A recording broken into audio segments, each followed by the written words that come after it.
If you are in a position where you are in the room, you have a right to be in that room and you should take up the space that has been granted to you. I would say the second is if you are going to be in the room and you're taking up space, due diligence, do the prep work, and show up and put everything into that moment. Welcome to the Learn Podcast, where we interview top leaders in tech and learn about how they're building the world's most innovative companies. I'm Ted Blosser, CEO and co-founder of WorkRamp, the world's first learning cloud platform. Our mission is to help professionals reach their full potential through learning, and the Learn Podcast is where we can learn from the best leaders at the top of their game. Please subscribe, leave us a rating, and we hope you enjoy the episode. Hey everyone, welcome back to the Learn Podcast. We have a special guest on today, Neervi Patel. She is the Chief People Officer at Faire. Welcome, Neervi. Thanks, Ted. Glad to be here. Well, excited to have you on. And today we're going to go through essentially a career progression. You've had an amazing career. We'll talk about all the things you've learned through your career, and then we'll talk a lot about what you're doing at Faire. But before we go into it, can you just tell the audience a little bit about Faire and then what you're currently doing at Faire, just to set the stage for us as we head into the conversation? Yeah, for sure. So Faire is a wholesale marketplace. We help to connect independent product makers and brands with local retailers and small businesses. Our goal and purpose out in the world is to help level the playing field for these, smaller retailers who are competing against some of the big box, both online retailers and live retailers, and to really bring energy and unique character back into local communities. This has been, I think, even more relevant in the post-COVID era, but we've been on this track well before then. I lead our people organization here at Faire. Cool. And just rough size of the organization, scale, just so we can set some context there too. Yeah, for sure. The company is roughly 900 people today, and that's across all of our locations globally. The people organization, I'm not sure if you were asking about size and scale of the people org, but that includes recruiting. It includes the office and workplace team, along with kind of what you would consider in the core people or HR organization. And we're roughly about 45-ish, give or take. Cool. Awesome. Well, that helps give us a lot of context into the conversation. But where we'll start is actually your journey. I remember when we were talking on the pre-call with your psychology background and then moving into essentially people leadership. Take us back to those days when you were studying in school, and then let's walk through the evolution into how you essentially became a people leader. We'll walk through different portions of that, but get us started back in the early days. Yeah, for sure. So, as you mentioned, my undergrad years, I initially wanted to go down a path of clinical psychology. I was set on that, applied to PhD programs, and I ended up taking an org development class in my senior year of college, and I loved it. It seemed like a great marry of people and business. And coming from a family of entrepreneurs myself, I felt like I needed to pause and just work and go out there first before embarking upon something like a PhD. I landed at a company called CEB. They're now owned by Gartner, but at the time, it was a corporate executive board, and I landed there in an account management role. I ended up staying there. I meant to go try it out for a year or two, and I ended up staying there for 5+ years. I was hungry. I was in an environment that promoted based on meritocracy. I had leaders who took bets on me, and I learned a ton. And I would say that my time there really served as a foundation of my professional growth journey, building relationships in a corporate environment. I was in my early 20s, and I had my clients were very seasoned senior executives at Fortune 500 companies. How to influence, how to manage employees. I started managing probably earlier than I should have, to be honest. Managing a book of business. It was kind of like a crash course, business 101, business basics. And I would argue that the skills that I learned there, the experiences that I had there, I still use them every single day. Can I ask you a question about the CB experience? You just hit a really interesting point, managing earlier than you should have. And in the people world, it's really interesting. We'll do some leadership reviews. It's like, man, maybe that person wasn't ready yet, or maybe they're overdue. How did you realize like maybe you were too early to be people managing, and were you too eager to jump into it? Should you have maybe developed some more skills before doing it? To be honest, I did not think I was too early when I was in it. It was totally fine. It was also just the structure of the company. It was like, in order to do this next role, then you have X number of people under you. There was just the structure of the sales function at the time there. I would say, one, like, I got lucky, right? I got lucky. I had great mentors. I had great managers myself who were able to show me what this could look like and what that would mean.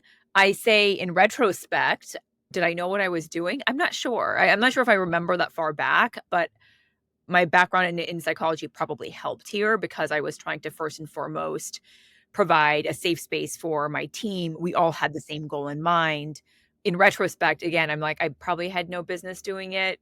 I think I did okay as a manager, but I'm actually still good friends with some of the folks who I did have on my team very early in my career, and I don't know, I think they're doing okay. I don't think I traumatized them too much.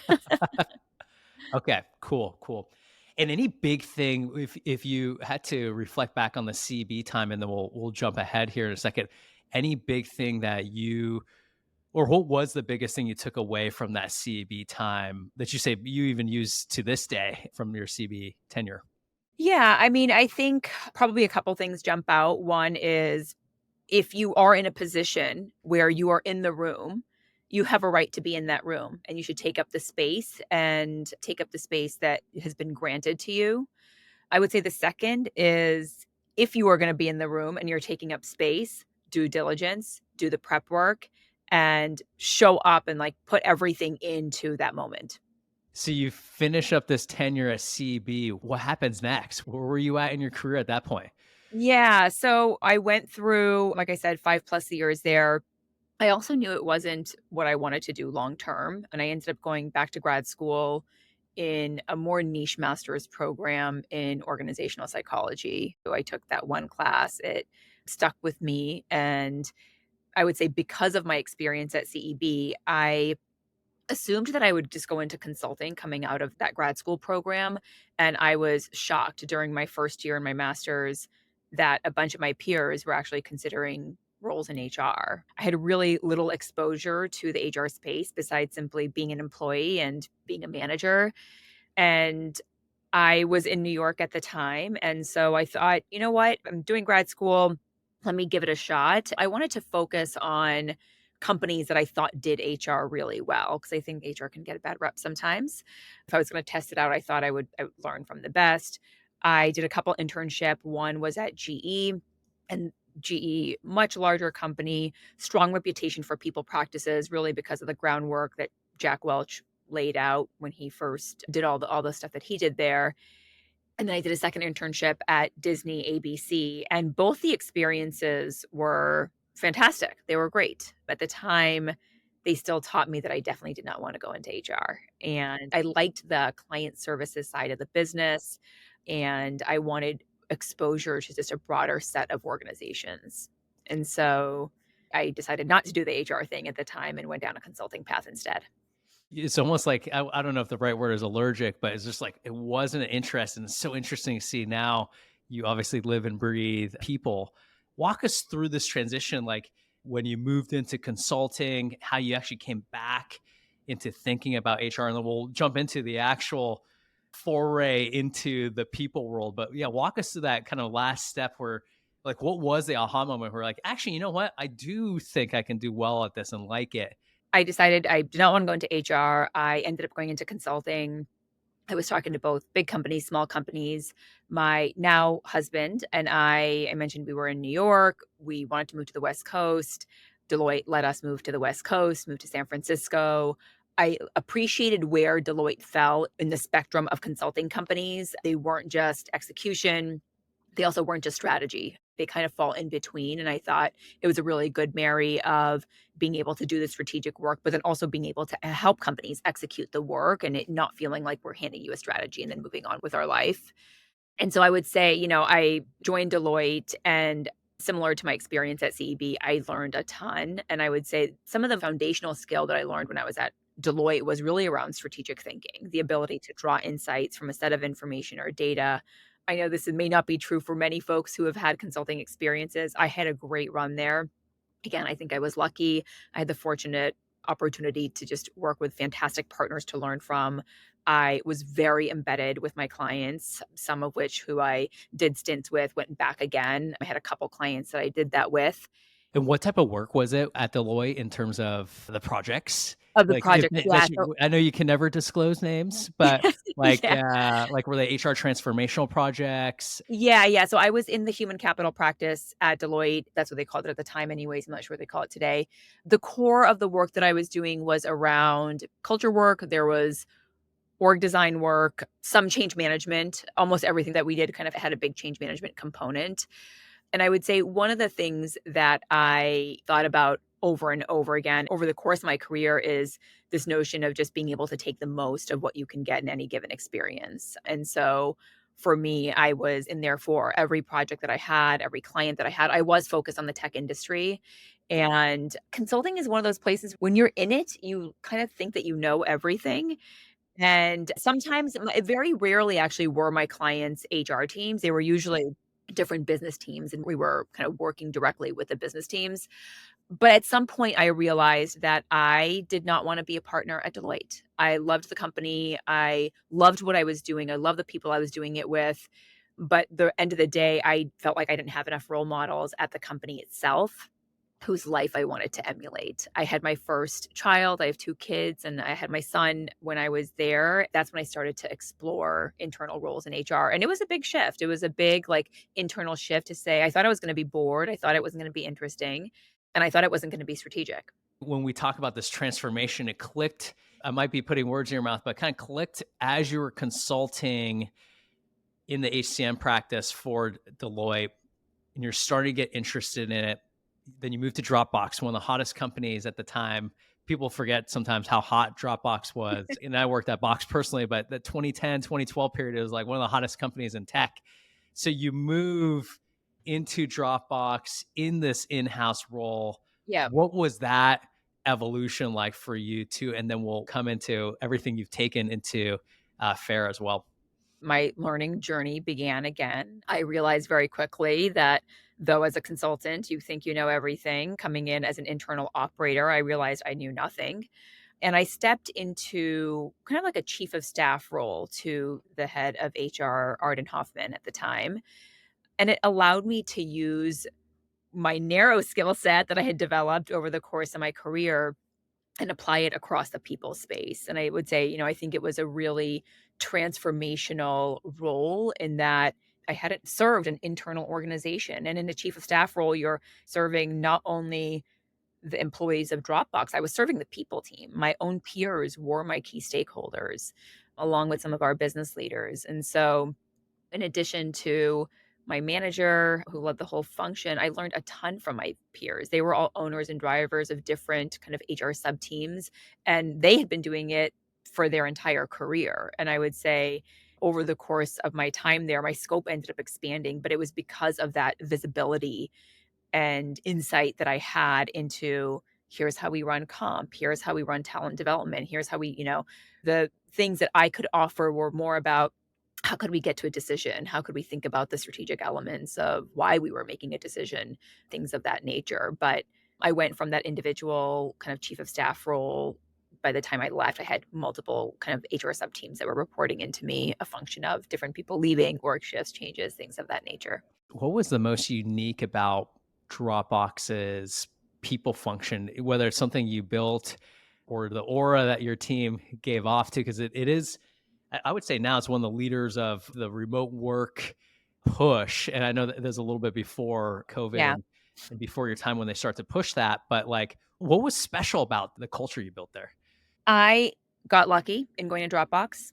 I did not know this when I chose to go there and was offered the role, but the company was incredibly intentional about the way in which they thought about the employee experience. They prioritized it as much as they prioritized the innovation and the levity that they brought to their end consumer. And it was a co-founder team, Drew, who is still the CEO, and Arash, who is a co-founder, and they really thought about the people of their company at the forefront of how they would serve their customers. And it allowed us on the people organization and on the HR team to do innovative work. It allowed us to be really thoughtful and strategic and think about the employee experience with extreme intentionality. And they were willing to invest in it. And I think it was unique. I think back to that time, and it was probably the most fun I'm ever going to have at an organization. They made you feel really, really great. That was the culture. I think it still is the culture. Yeah, it's a huge contrast I can imagine from a consulting driven culture to essentially the center of the tech world, right? And it's really great to see the founders pioneer how much they care about the people function and the people in its company and Yep. having great leaders like yourself drive that. So, And I would say I think it has to start there. yes. I think if it doesn't start there, it's kind of an uphill battle. Hey everyone, I want to take a quick commercial break and tell you about the company that produces this podcast. I co founded WorkRamp back in 2015, and our mission has always been the same to help professionals reach their full potential through learning. As part of that mission, we've built the world's first learning cloud, an all in one platform for your employee, partner, and customer learning needs. If your company is looking for a learning management system, also known in the industry as an LMS, we'd love to talk to you.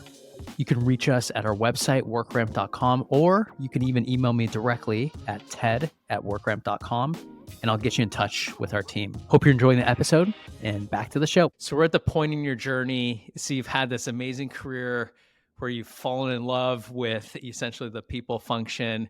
You really learn the ropes on a, let's call it in-house perspective at Dropbox. And then you go to Faire, which is where you're at today. But we have to remind the audience, like you go there literally at the start of COVID. I couldn't imagine taking a new job in May of 2020. Like the world, if you flash back to that time, is like, I didn't know how I was going to get lunch on any given day, right? That is a crazy time. No one knew what was going to happen. Walk us through what you were feeling as you moved, and we'll talk about everything you've accomplished at Faire and see what we can learn over this last 4 years or so there. Yes, as you mentioned, I joined in May of 2020, which means if you just reverse from that date, I accepted my offer the first week of shelter in place in the US. And I remember calling Jeff and Max, our CEO, COO, and our CEO, saying, "Hey, I haven't resigned yet from Dropbox. I still love my job. Like, it was illegal for Faire customers to operate their business during those first few months of COVID. Local retailers were not operating." And I was like, Is a business going to go under? What's going to happen here?" They said something to convince me that it was all going to be okay.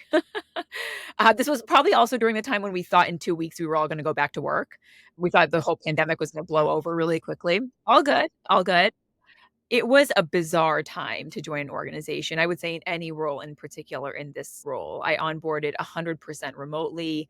I had virtually no live interactions. I think I had one maybe in the first 12 to 18 months post joining the company. It just meant that I had to be incredibly intentional about every single person I met. There was no water cooler conversations. There was no bumping into someone or just getting to know a handful of people at the same time. Every person I wanted to meet, every person I wanted to know, I had to literally have a one-on-one with them on Zoom. And ignorance is bliss. I don't know if I would have taken the role had I known what I was going to walk into. I would say the other just context of what was going on in the world during that time, I joined about 3 weeks prior to the George Floyd murder and the start of the Black Lives Matter movement. So in addition to a global pandemic, we were navigating through from a diversity perspective, social response perspective, what does this actually look like? And at the time, the company was 200 people. It was a one-person HR team, a few folks in recruiting, handful of folks in recruiting, a couple folks on the office team, but it was building from ground up. Wow. I'm so glad you navigated 2020, right? It could have been easy for you to give up or go back to what you're comfortable with, but you really persevered, and hats off to any people leader during that time. Like that was probably the hardest job in any company was people leadership during that time. And there's no playbook for you, right? And so you get through that time. Tell us a little bit about what you've built from a people perspective at Faire. Just tell us a little about the organization, the things you're proud of, so the audience can kind of learn about, hey, what's a world-class people organization look like? I wanted to share this. Like, I think you've built an amazing people organization. Tell us a little bit more about it and what you've done over the last 4 years. I would say at the baseline, we have a fully functioning HR org. We have all the sub teams that you would need in order to grow and scale and to function. I mentioned before, it has to start with the founders. It has to start with the founders of a company that kind of sets the stage. And so, on one hand, I walked into not a ton, not a huge team, a very minimal team. They actually did have, like, they had intentionality, they had processes in place and things of that nature. And I would say the few things that I think we have really been intentional about is, one, the way in which we leverage data, the way in which we use data in order to inform our practices. I always say HR is very much an art and a science. We can go out there and pull best practices. We can pull what five other companies have done, what our peers have done, what all the benchmarks look like. But the reality is each company is unique and what you're looking to achieve is unique within an organization. So there isn't a silver bullet. There isn't like a, hey, we're trying to do X and then here's how you should go and do it. I would say I think we've done a really nice job at marrying those two things and in thinking about what do our employees need at Faire? What we know of our employees across each of our locations, what do we know of the market and of the industry right now? What are benchmarks doing? And what does that mean for the answers that we want to create? And I think this goes across each of our different kind of domains within the people org. Can I double click into the data comment for a second? And I've seen it in many different forms. Like, do you have any recommendations on types of data you like looking at? For example, probably baseline is your engagement surveys and taking action off of that. But anything else you like to share on from a data perspective that people can learn from? I would say, like, start with the basics. Engagement survey data is helpful, but it should be married with other basic points. It should be married with attrition data, exit interview data, compensation data. Like, it should be married with a bunch of other information, and you should fill your gaps with anecdotes. You mentioned the engagement survey. This actually comes from my time at Dropbox, and I have pushed this on our leaders here at Faire. We were doing this when we were 200 people. We're still doing it today at 900 people, which is every single engagement survey. Every single one of our founders and our executive team members, myself included, reads every single comment that comes through. It's usually in the thousands. Wow. You're not using AI to summarize that. You're reading the raw data. We're reading the raw data, and I think it is relevant. Sometimes I think it allows you to do two things. One is identify the trends. If the same thing is being said 50 times, you quickly get that. But by the way, if only one person said something, it is true for that one person. And if it's true for that one person and their experience, it's very likely true for others. You have to start with actually hearing what your employees are saying. They are the customer, they are my customer. And so, just like we would review and vet and analyze customer data and PS scores and things of that nature, I have been given the privilege to be in this role, and I owe it to the team and our employees for me to treat them with the same level of diligence.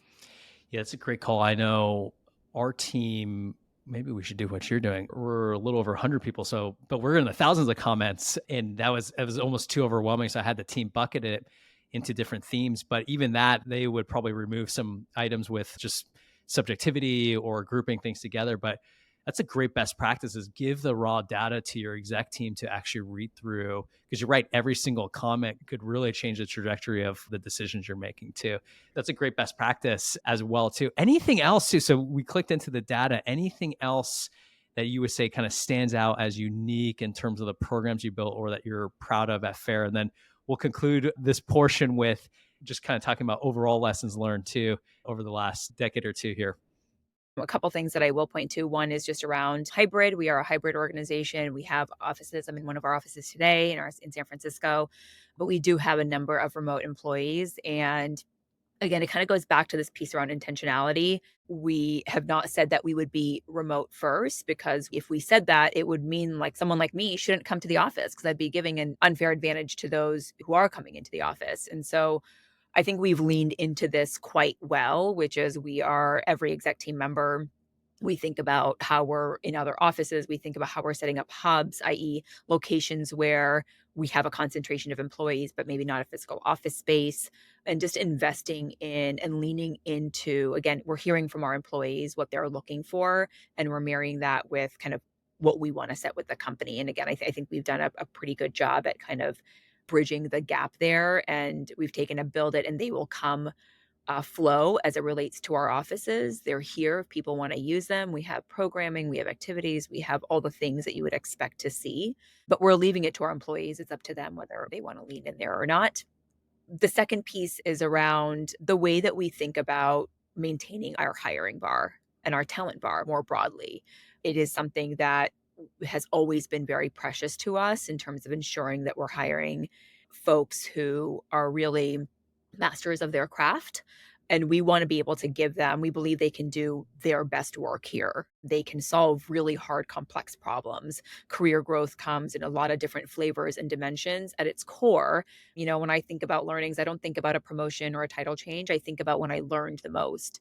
And that is our goal. That's what our goal is, to give to our employees opportunities to learn and grow. And so our structures enable that. Our structures enable a lot of visibility with the executive team, the ability to brainstorm, the ability to dig deep into problems and have active conversations on a regular basis. And we're always trying to marry and pivot and iterate to make sure that the systems that we have are apt for our size. And I think that's one of the trickiest things to do for a growing and scaling company.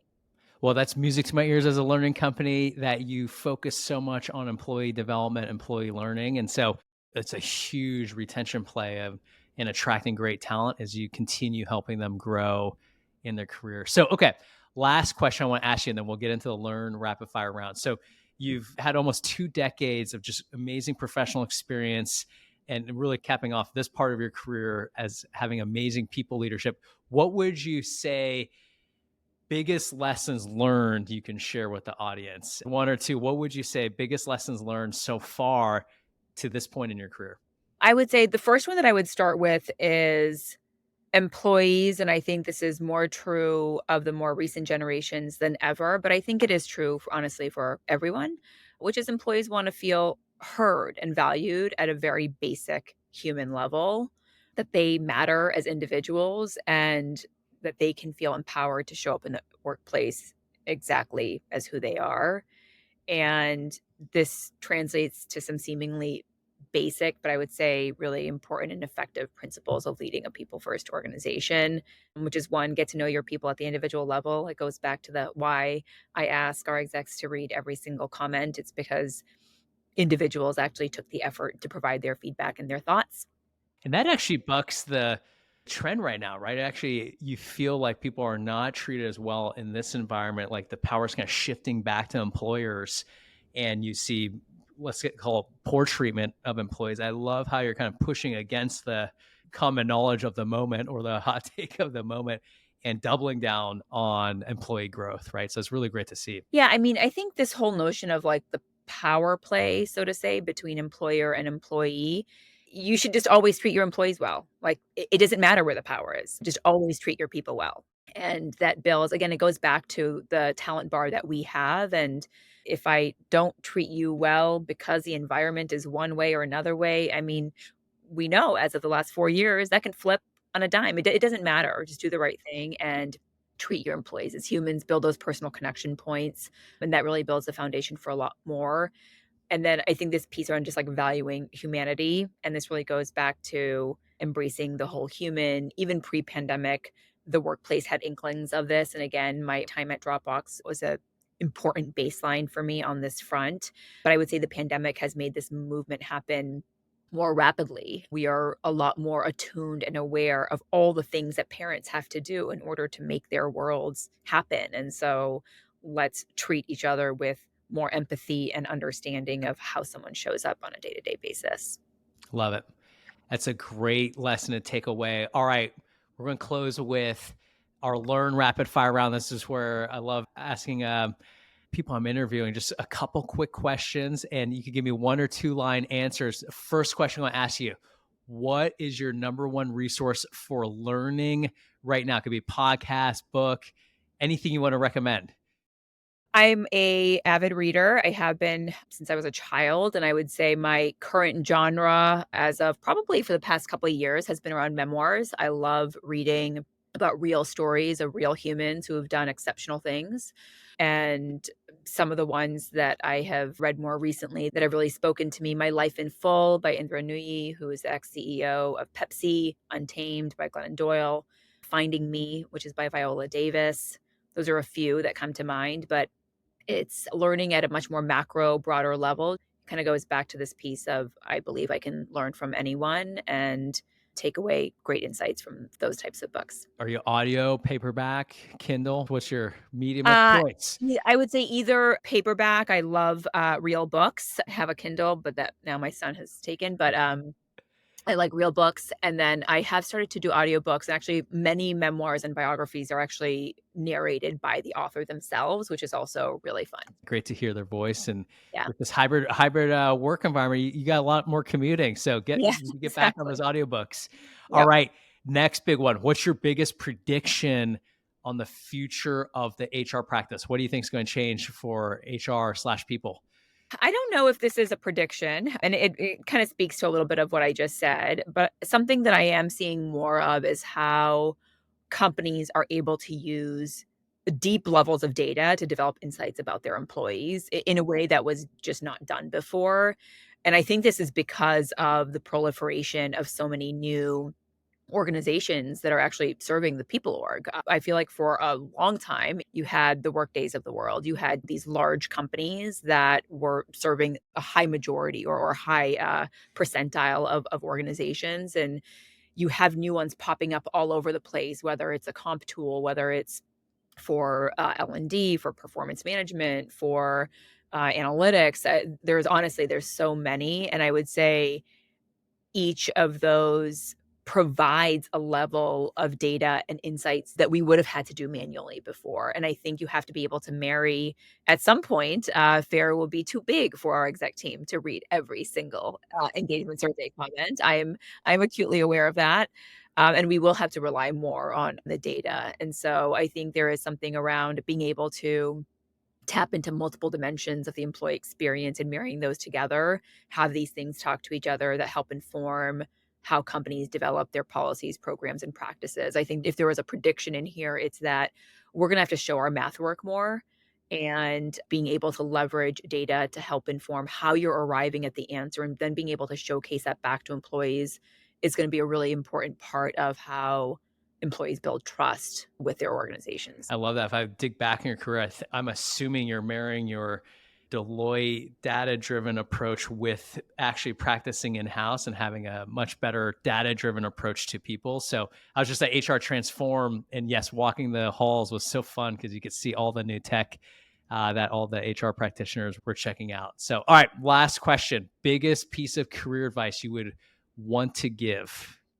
I would say learn from anyone around you.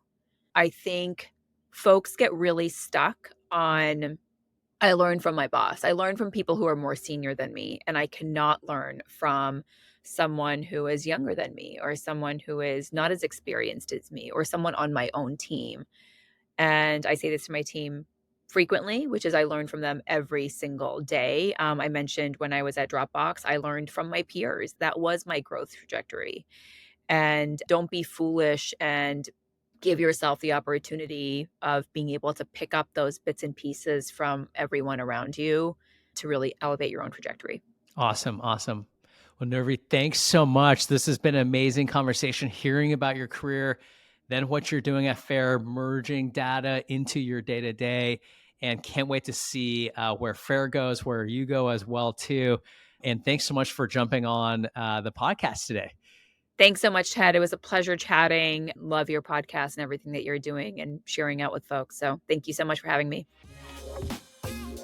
Thanks for listening to the Learn podcast. If you're a fan of the podcast, do us two favors. One is subscribe to it so you can get the latest update of our most recent episodes. And two, write a short review of the podcast. This helps us get discovered in the broader podcast community. Thanks again.